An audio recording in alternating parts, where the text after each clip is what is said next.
우리 옆 사람들에게 새해 첫날 우리 인사할까요? 우리 새해 복 많이 받으십시오. 네, 새해 복 많이 받으십시오. 여러분 함께 고백할까요? 하나님은 살아계십니다. 믿습니까? 이 세상의 사람들은 우연히 이 땅에 왔고 우연히 모든 것들이 펼쳐지며 2022년도 그냥 우연히 왔다고 생각하지만 우리 예수 믿는 사람들은 살아계신 하나님의 섭리에 의해서 우리에게 주신 최고의 날들인 줄 믿습니다. 하나님께서는 살아 역사하십니다. 여러분 지난주에 우리는 마태복음 28장 18절에서 20절까지의 본문을 살펴보면서 선교의 개념에 대해서 재정립했습니다. 여러분 그리고 선교 작정 헌금의 시간도 우리가 따로 가졌었잖아요.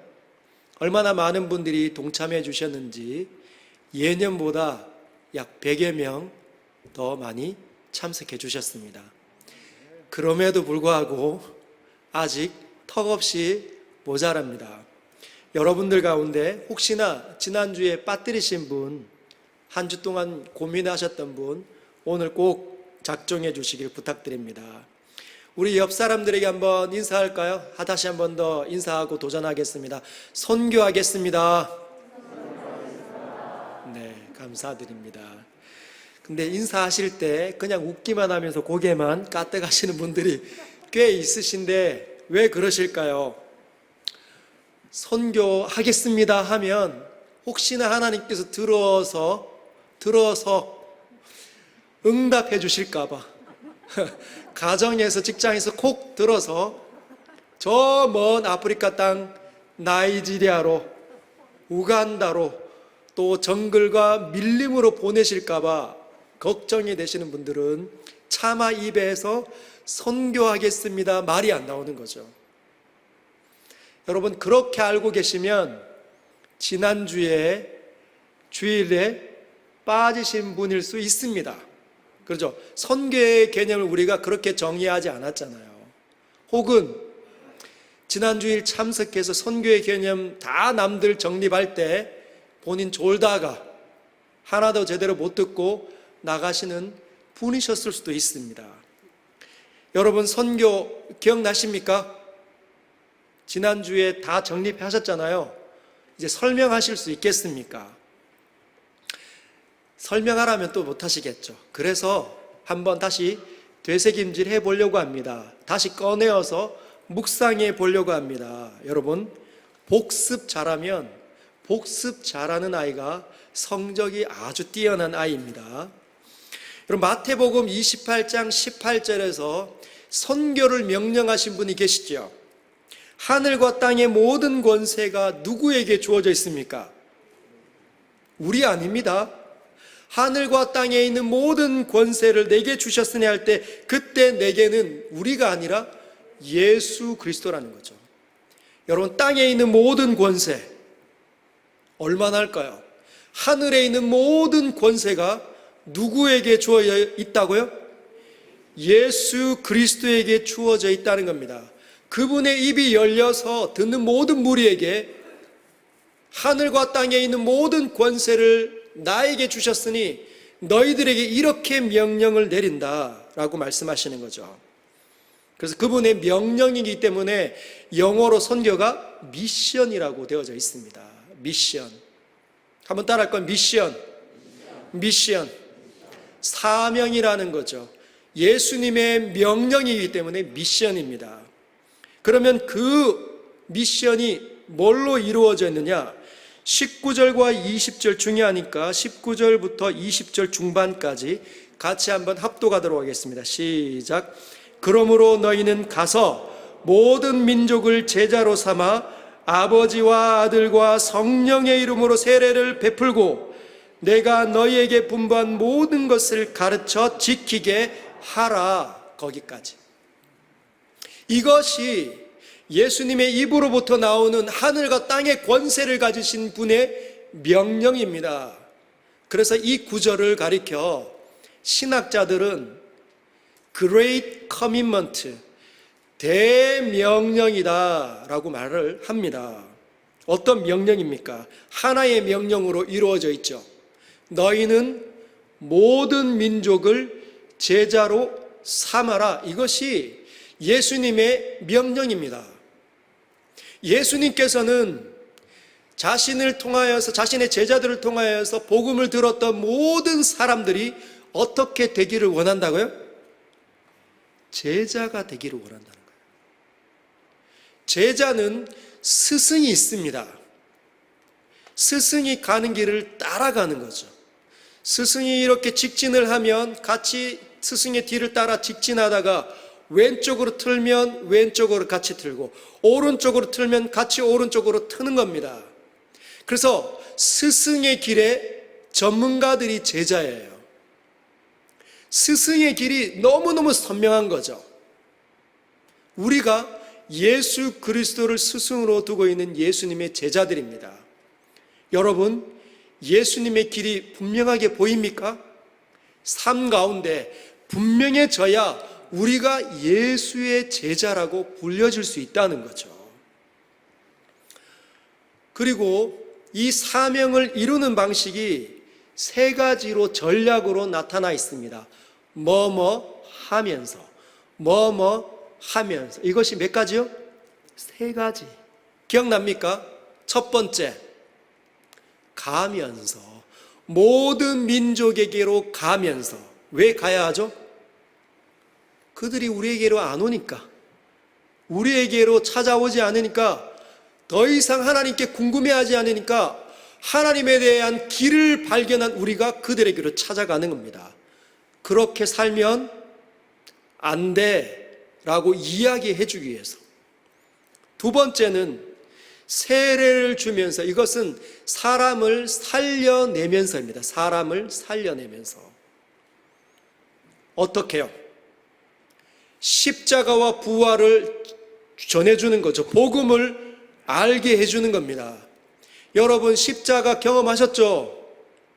예수님이 십자가가 무슨 의미인지 알고 계시죠? 부활이 어떤 의미인지 알고 계시죠?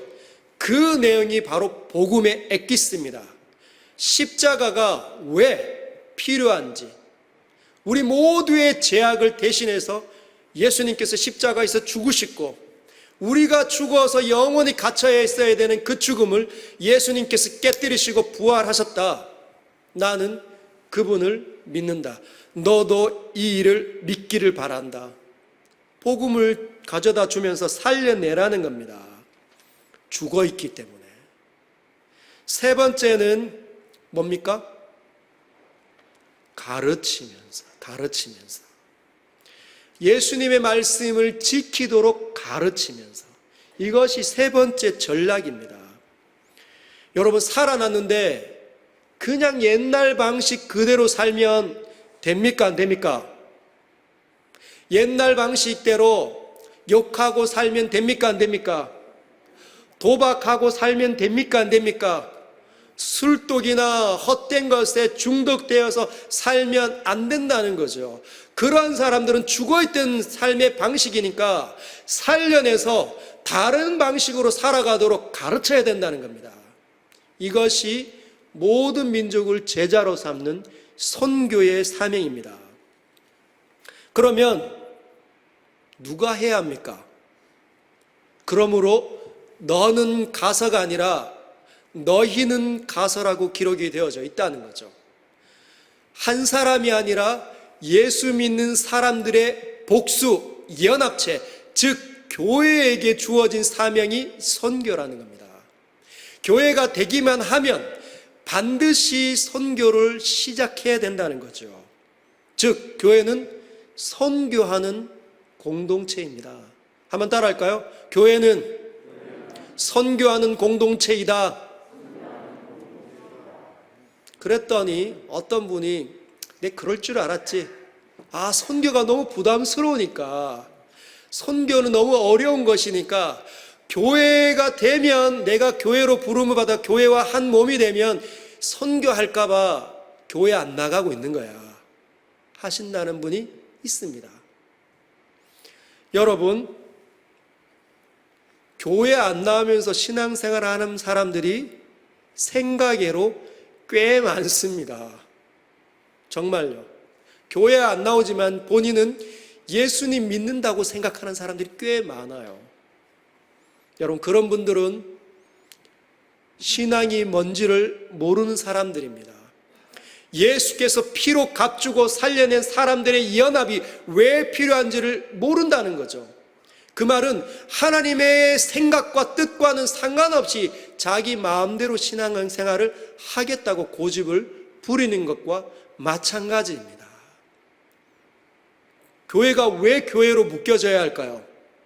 왜 우리는 예수 믿고 혼자 신앙생활을 하면 안 될까요? 그 이유는 이 세상에 있는 사람들이 하나님 없이 태어나면서 우리는 서로 하나가 되고 사랑하고 우리는 서로 한 공동체가 될까 수많은 집단들을 만들어내지만 갈등 하나 해결 못하고 다 갈라지는 겁니다.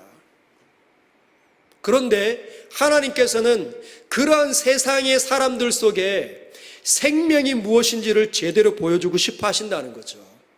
누구를 통해서요? 예수 믿는 제자들을 통해서 서로 연합하도록 너희가 너희에게 새 계명을 주노니 서로 사랑해라. 너희가 서로 사랑하면 세상이 이로써 너희가 내 제자인 줄 알리라. 세상은 갈등하면 부서집니다.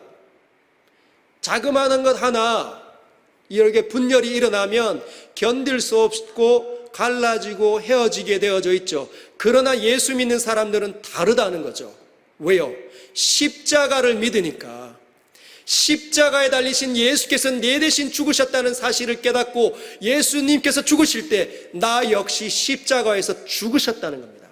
그게 세례를 받는 거예요. 그런 사람들이 옆에 사람들의 허물을 받아낼 수 있습니다. 여전히 나의 형제로, 나의 자매로, 지난주에 나를 사랑했는데 이번 주에 나랑 갈등을 하면서 저에 대해서 헌담하기 시작할 때 어떻게 하는 거죠? 여전히 그 사람을 내 형제로 받아들이기 위해서 그 사람에게 찾아가는 것이죠. 연합하는 겁니다. 그것이 생명이신 하나님이 우리 가운데 계심을 증거하는 거라는 거죠. 그래서 그러한 교회를 하나가 되게 하는 그 교회를 여전히 분열시키고 싶어 하면 그게 바로 마귀적이라는 뜻입니다. 그러면 우리는, 교회는 선교하는 공동체인데 누구를 선교해야 된다고요? 모든 민족을. 근데 그 모든 민족은 어디입니까? 사도행전 1장 8절에 있는 말씀으로 같이 나누었습니다. 성령이 너희에게 임하시면 너희가 권능을 받고 예루살렘과 온 유대와 사마리아와 땅끝까지 이르러 내 증인이 되리라. 예루살렘은 어디입니까? 우리가 밟고 서 있는 이 땅, 즉 대구입니다. 대구. 온 유대는 우리나라, 사마리아와 땅끝은 세계 열방인 거죠. 이웃 나라를 통해서 점점 확장되어져 가는 겁니다. 이것이 선교라는 거죠. 우리가 교회가 된다면, 교회는 바로 저와 여러분이 교회로 붙어야 교회가 되는 겁니다. 저와 여러분은 교회로 부름을 받은 자들이라는 거죠. 우리는 이러한 사명을 감당해야 된다는 것이죠. 이것이 지난주에 있었던 말씀입니다. 그러면 이 말씀을 구체화 한번 시켜보도록 하겠습니다. 말씀을 분석하고 이해하고 해석만 할 뿐만 아니라 실제로 내 삶을 다루어 내야 된다는 거죠. 그러지 못하면 허공에 한번 울리고 사라지는 메아리와 같을 수밖에 없습니다. 첫 번째, 이 말씀은 누가 순종해야 합니까? 여러분, 누가 순종해야 된다고 생각하십니까? 교회, 특별히 어느 교회가 감당해야 할까요? 대구 서현교회가 감당을 해야 합니다. 하나님의 이 위대한 말씀이 하늘과 땅에 있는 권세를 가지신 분이 명령하신 그 사명, 그 미션, 그 선교를 누가 해야 되냐? 대구 서연교회가 해야 된다는 거죠. 아멘이십니까? 여러분, 예수님의 이 권세가 하늘과 땅에 있는 권세를 가지신 분이시기에 아무도 거부할 수 없습니다. 예수님을 진짜 믿는다고 말하는 모든 사람들은 거부하면 안 됩니다. 받아들이셔야 되고 순종하셔야 됩니다. 그런데 사람들이 너무 힘든 거예요. 목사님, 나 같은 사람도 할 수 있습니까? 누구신데요? 저는 나이가 많은 사람입니다. 나같이 나이가 많은 사람도 선교할 수 있습니까? 여러분, 할 수 있어요, 없어요? 할 수 있어요, 없어요? 할 수 있습니다. 목사님, 나같이 배움이 짧은 사람도 할 수 있습니까? 여러분, 할 수 있습니까? 없습니까?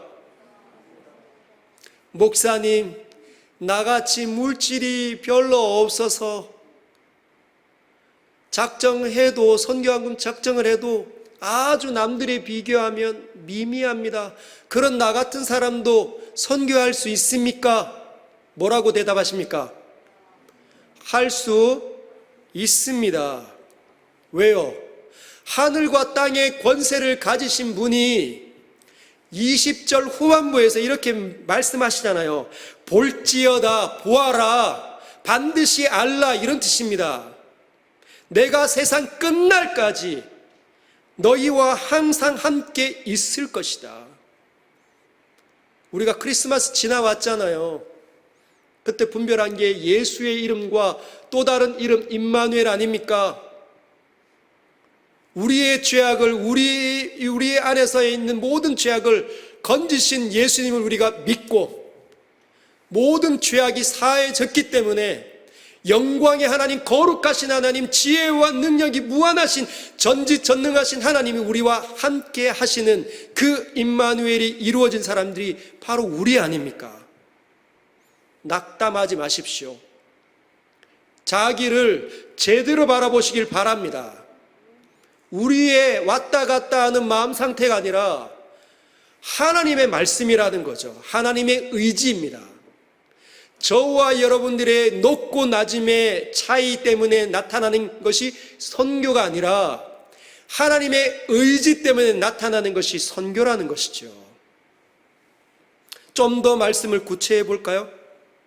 모든 민족, 사마리아와 땅끝까지는 우리가 갈 수 없지 않습니까? 왜? 가정도 있고 직장도 있고 삶의 터전도 있기 때문에 이 가정을 내버려 두고 가기에는 무리가 따릅니다. 그래서 사마리아와 땅끝은 누가 가는 거죠? 선교사님을 따로 세워 위임해서 그를 파송한 겁니다. 그러면 남아있는 대구 서연교회는 어떠한 곳으로 가서 선교를 감당해야 합니까? 모든 민족을 제자로 삼는 일, 가면서, 살려내면서, 지키도록 가르치면서 어디로 가야 할까요? 예루살렘과 온 유대, 대구와 우리나라 땅 곳곳으로 우리는 갈 수 있습니다. 여러분, 한번 떠올려 보십시오. 하나님께서 여러분의 머릿속에 지금 떠오르는 사람이 누구인지, 누구에게로 우리가 가서 제자로 삼아야 되는지 하나님께서 보여주신다는 거죠. 한번 떠올려 보십시오. 누구입니까? 근데 많은 분들이 흔히들 선교하면 자꾸만 나를 벗어나서 다른 쪽으로 나아가다 보니까 흔히 저지르는 실수가 있어요. 그게 뭐냐면 그 선교의 대상에 자기 자신을 항상 제외시킨다는 것이 문제입니다. 여러분, 선교의 시작은 첫 번째 자기 자신부터입니다.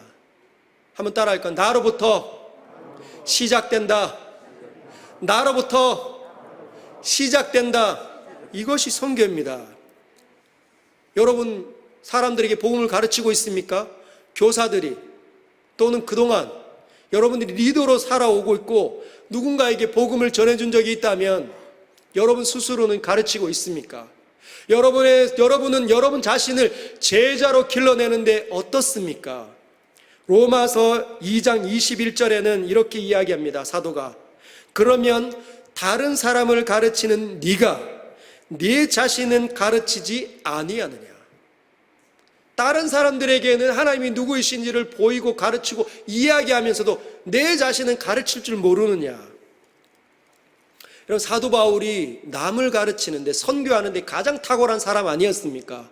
근데 그가 이렇게 이야기하죠. 고린도 전서 9장 27절에 보면, 내가 내 몸을 복종하게 함은 내가 남에게 전파한 후에 자신이 도리어 버림을 당할까 두려워함이로라. 여러분, 자기 자신이, 사도 바울이 얼마나 탁월한 사람입니까? 사랑은 언제나 오래 참고 온유하며 썩내지 아니하며 악한 것을 생각하지 아니하며 썼던 사람이 바로 사도 바울인데, 그가 자기와 지금 싸우는데 자기 몸을 쳐서 이기려고 애를 쓰고 있다는 겁니다. 왜요? 사람이기에. 이 사람 안에는 죄의 경향성이 집요하게 있어서 하나님의 말씀을 가까이 가지 못하도록 끌어당긴다는 겁니다. 하나님을 인식하지 못하도록, 세상의 것들을 눈에 보여서 눈이 가려지도록 이끌어가는 것이 죄의 경향성입니다. 쉽지 않아요. 사도 바울 역시, 이 신앙의 대가 역시 자기 몸과 쳐서 싸워낼 정도로 애를 쓰고 있다는 겁니다. 왜?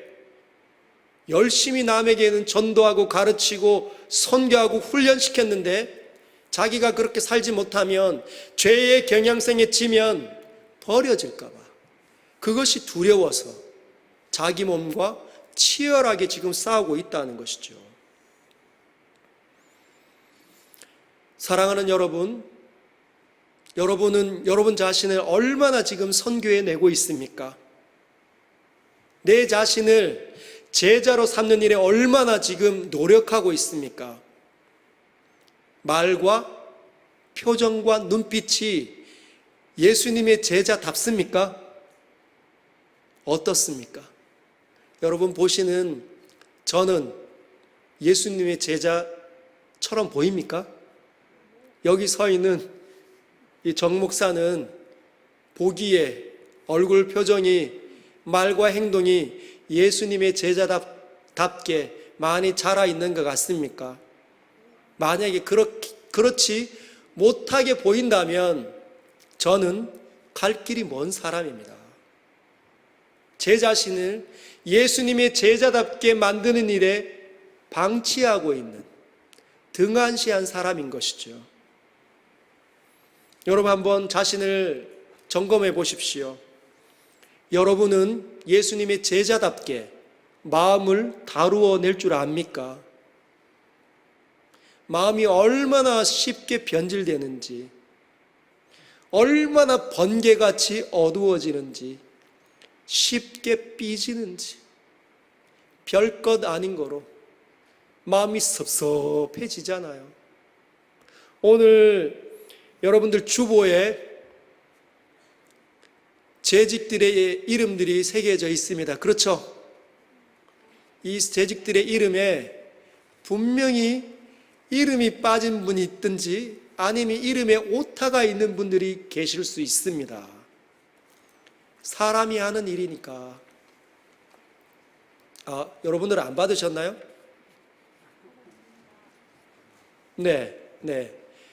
주보에 안 껴져 있으면 아마 나가실 때 있을 겁니다. 그런데 꼭 이름에 오타가 있든지 빠지신 분들이 있는데, 그러면 마음이 섭섭해져요. 저같이 늘 이름을 착각할 수밖에 없는 사람들 있잖아요. 정기 7인데 철로 쓰여져 있든지, 저는 늘 당하는 것 같습니다. 그리고 외부 집회에 나가서 설교하러 가도 꼭 소개하는 사람이 정기 철로 소개합니다. 한두 번이 아니죠. 그래서 저는 제 마음을 그럴 때 다뤄냅니다. 별것 아니게. 늘상 겪는 일이기 때문에. 여러분, 쉽게 다루어지지 않는 것이 우리의 본성 아닙니까? 마음이 섭섭해지면 입이 지금 삐뚤어지기 시작하고 거센 소리가 나올 수밖에 없고 내가 상처받았다는 모든 징후를 다 쏟아냅니다. 여러분은 삐질 때 그 삐져 있는 자리에서 빨리 벗어나기 위한 비법을, 그 제자의 방식을 알고 있습니까? 아니면 한번 어두워지면 며칠 갑니까? 두 번째, 여러분들은 혀를 다룰 수 있습니까? 예수님의 제자답게 혀를 다루어내는 데 탁월합니까? 여러분이 말만 하면 사람들이 참 위로를 받고 격려를 받고 여러분을 찾아오는 사람이 많습니까? 아니면 여러분이 입을 열면 상처를 받고 마음이 어려워지고 고통스러운 사람들이 많습니까? 제자화 시키는데 시간을 들이지 않는 거죠. 방치하면 제자가 되지 않습니다. 세 번째, 여러분은 고난을 어떻게 다루어냅니까? 우리의 삶이 고난의 연속입니다. 이 코로나가 시작된 지 벌써 3년 차예요. 줄어들 기미가 없습니다. 세계 열방이 다 문 열었다가 닫았다가, 데모했다가 안 했다가, 백신 맞았다가 안 맞았다가, 고난이 얼마나 많은지 고난의 연속이에요. 그런데 예수님의 제자들은 고난을 다뤄낼 수 있습니다. 그런데 예수님의 제자의 삶이 부족하면 고난이 도무지 해석이 되지 않습니다. 왜 나에게만 이 고난이 찾아왔는가? 억울해하는 거죠. 그러면 신음하고 절망하고 두려워하는 소리만 나옵니다. 여러분은 어떻습니까? 여러분에 있는 모든 고난들을 하나님의 눈으로 해석해내는 지혜를 갖추셨습니까? 그리고 그것들을 다루어내는데 탁월하십니까? 네 번째, 개인 경건을 한번 떠올려 보십시오. 말씀 읽고 계시지요? 기도하고 계십니까? 예수님의 제자가 하나님의 말씀을 등한시한다, 있을 수 있을까요? 예수님의 제자가 삶을 살아가면서 그분을 만나는 그 하나님께 기도하지 않는다, 있을 수 있나요? 없죠. 그렇기 때문에 여러분, 자기 자신을 다루는 일, 제자로 길러내는 일, 선교하는 일을 시작하시길 바랍니다. 2022년에는 그냥 내버려 두시면 안 됩니다. 방치해 두셨다면 여러분이 이제 결단하셔야 된다는 거죠. 옛말에 지식이 없는 훈련은 자멸한다고 얘기합니다.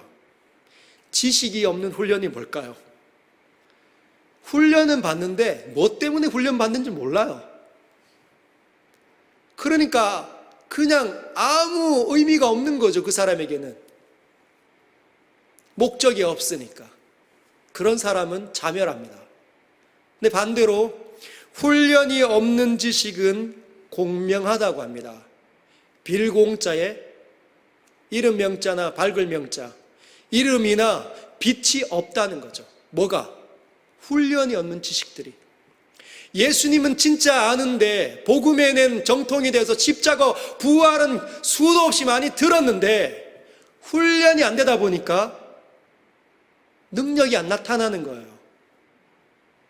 그런 사람에게는 세상이 뭐라고 얘기하죠? 니나 잘 믿어라, 니나 똑바로 믿어라라고 얘기한다는 겁니다.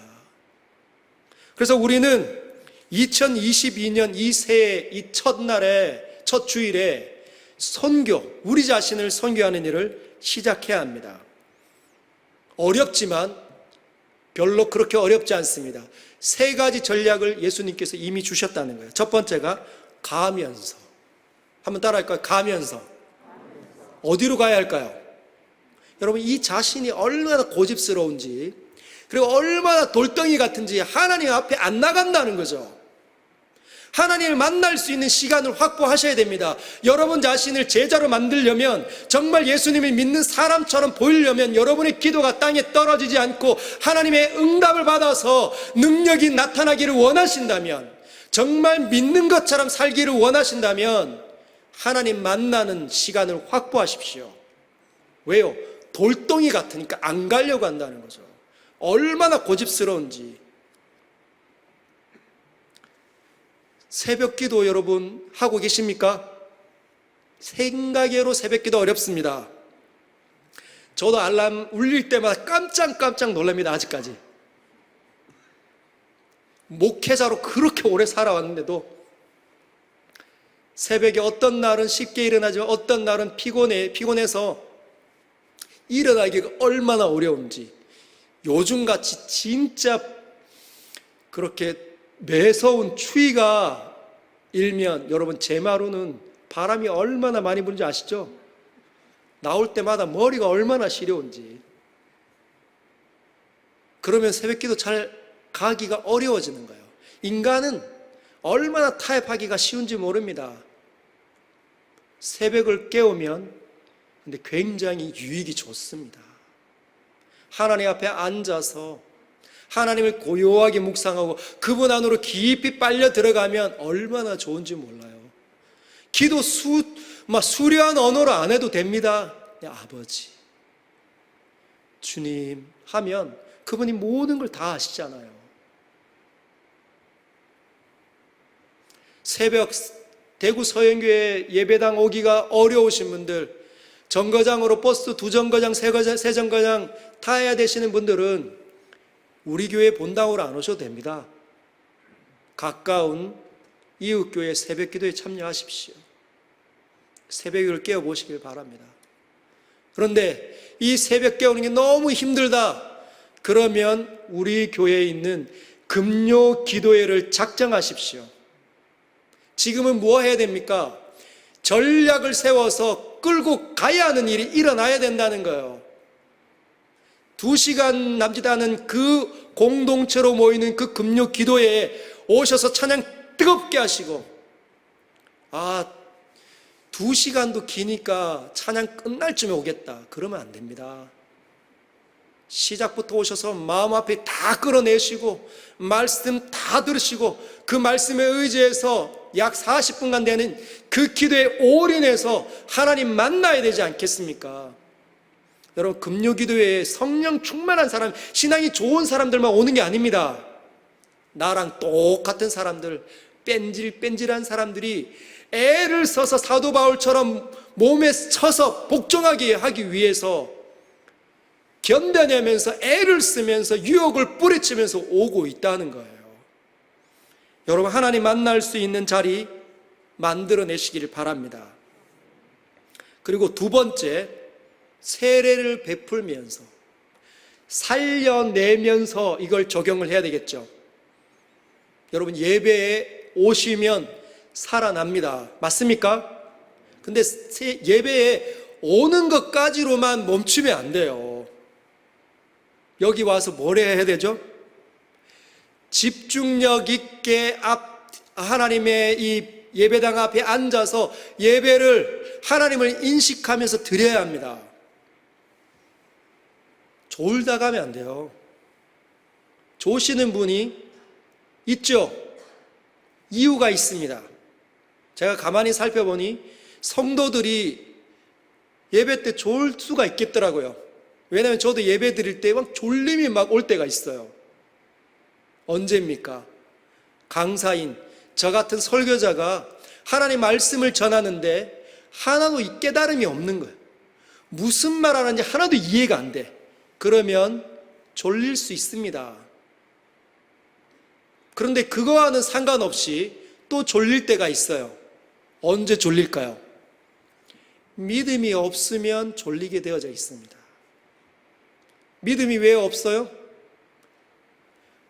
한 주 동안 세상에 살면서 마음이 어려워지고 눈이 가려졌기에 믿음이 약해져 있으니까 예배 때 집중이 안 되는 겁니다.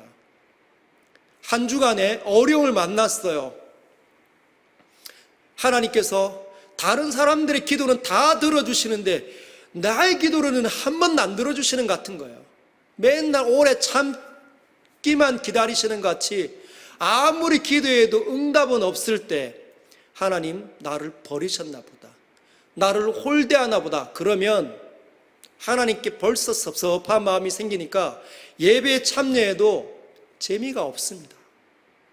집중이 되지 않으니 우리 장로님이 기도할 때부터 시작해서 축도할 때까지 이제는 하면 그때 깨는 거예요.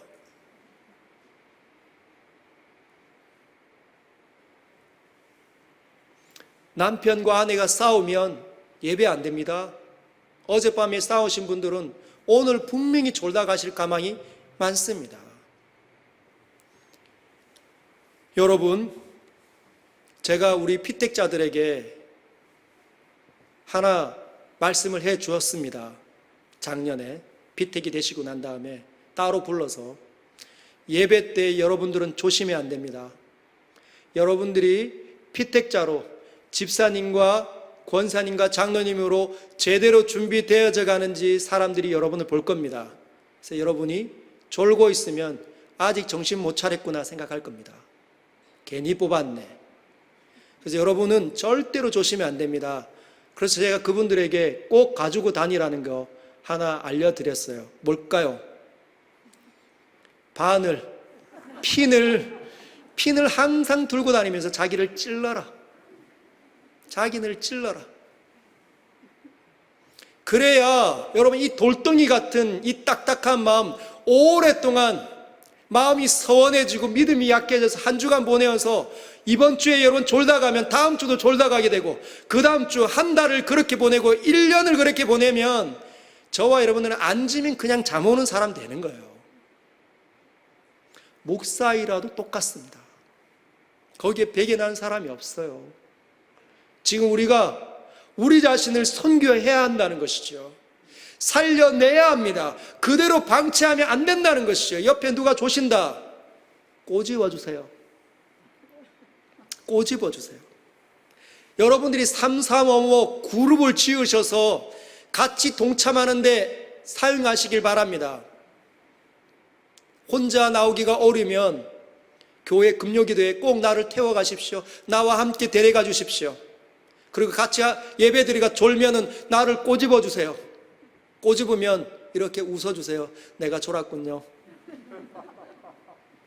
그런 습관, 그 어둠의 습관에서 벗어나기 위한 몸부림이 있어야 훈련과 이런 어떤 거룩한 습관이 만들어져야 하나님의 제자답게 살아갈 수 있다는 겁니다. 그래야 한 번 드려지는 예배가 하나님께 영광이 되고 한 번 드리는 기도를 통해서 하나님께서 역사하시는 것이죠.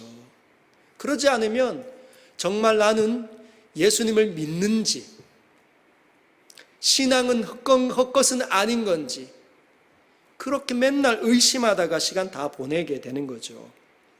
세 번째는 가르치면서. 한번 따라할까요? 가르치면서. 근데 뭘 가르칩니까? 예수님께서 말씀하신 것을 지켜내도록 자신을 가르쳐야 합니다. 여러분, 성경 공부하고 있습니까? 성경 공부 안 하고 있으면 큰일 날 뿐인들이십니다. 여러분, 성경 공부 지금 교회에서 하는 프로그램이 없다면 CBS, 유튜브에 보면 CBS 성서학당이라는 거 있죠? 그 검색하면 저보다 탁월하신 목사님들의 그 성경 해석들이 쫙 나옵니다. 성경 공부들이 있어요. 그거 들으십시오. 공부를 하시길 바랍니다. 그리고 여러분들은 늘 끊임없이 신앙세적을 읽으셔야 돼요. 신앙의 위인들의 전기들을 읽어내십시오. 하나님께서 이 세상에 신앙의 거목으로 사용하셨던 사람들을, 그들의 삶을 읽어내셔야 합니다. 책을 사러 가십시오. 오랫동안 안 읽었다. 여러분은 여러분을 방치하는 겁니다. 타 단체에서 성경 공부하는 건 안 됩니다. 무슨 말인지 아시겠어요? 그게 이단인지 신천지인지 뭔지 잘 모릅니다. 그래서 타 단체에서 성경 공부하지 마십시오. 이제 3월 달부터 대구 서영교회 신앙훈련학교가 시작될 텐데 거기에는 평신도 교리반 또는 평신도 조직신학, 성경신학, 실천신학, 묵상반, 여러분들이 가정을 어떻게 다뤄야 되는지 여러 가지들을 한번 만들어내려고 합니다. 도전하시고 자신을 선교하는 일에 열심을 내어주시길 부탁드립니다. 두 번째 선교해야 되는 곳이 자기 자신과 함께 가정입니다. 가정. 한번 따라할까요? 가정을 선교하자. 여러분들이 부모면, 여러분들이 자녀이면, 여러분들이 남편과 아내이면 여러분들에게 있는 가정의 구성원들을 선교하시길 바랍니다. 교회 안에서, 이 예배당 안에서 활동은 정말 신실하신 장로님이라 불려지고 정말 너무 아름답고 따뜻한 권사님이라 일컬음 받지만 생각외로 그러한 분들의 가정을 들여다보면 많이 무너져 있는 모습 보게 됩니다. 왜 그런 거죠? 방치해 두고 있기 때문이에요. 그냥 내버려 두고 있는 겁니다. 여러분, 하나님께서 하늘과 땅에 있는 모든 권세를 가지신 분이 우리에게 명령한 거 아닙니까? 여러분 만나는 여러분의 가정 구성원에게 여러분 선교하십시오. 첫 번째 전략이 가면서. 어떻게 적용하면 될까요? 가면서 그들에게 나아가야 한다는 거죠. 그들과 대화 나눌 수 있는 시간을 확보하셔야 합니다. 우리 대구 서현교회가 대구 경북의 이 지방에 있기 때문에 대구 경북에 주는 문화가 굉장히 생각외로 강력하죠. 퇴근하는 아빠가 늘 이런 말을 한다잖아요. 아는, 밥 묻나, 불 꺼라, 자자. 여러분, 이렇게 네 마디만 하는 이런 경상도 문화에 있는 기독교인의 가정에 대화가 많이 있을까요? 대화는 거의 없는 거죠. 퇴근해 오면 같이 밥 먹고 TV 같이 보는 것으로 대화를 다 했다 생각하면 안 됩니다. 그들의 생각이 무엇인지, 그들이 어떻게 달라지고 있는지 말을 꺼내 보려면 그들에게 나아가야 합니다. 그러려면 경상도 문화를 깨뜨려야 된다는 거죠. 여러분들에게 스며들어와 있는 경상도의 문화를 깨뜨려야 된다는 겁니다. 극복해야 된다는 거죠. 누가 움직일까요? 가정 구성원이 아무도 움직이지 않으면 지금 말씀을 듣는 여러분이 움직이셔야 합니다. 여러분, 아이들은 오늘날 우리가 만나는 아이들, 우리의 자녀들은 또래 집단의 아이들이죠. 저와 여러분들도 마찬가지였습니다. 근데 이 또래 집단이 주는 힘이 굉장히 강력하죠. 과거에 유치원까지는 어쩌면 어릴 초등학교 때까지는 부모와 함께 있는 시간이 많아서 대화도 많이 나누고 그 아이들을 모니터링하고 필터링하는데 우리가 많이 전문가였을 수는 있어도 중학교를 들어가면서 아이들이 다른 문화 속으로 빨려 들어갑니다. 아침부터 밤까지 아이들이 오랫동안 부모를 떠나 있죠.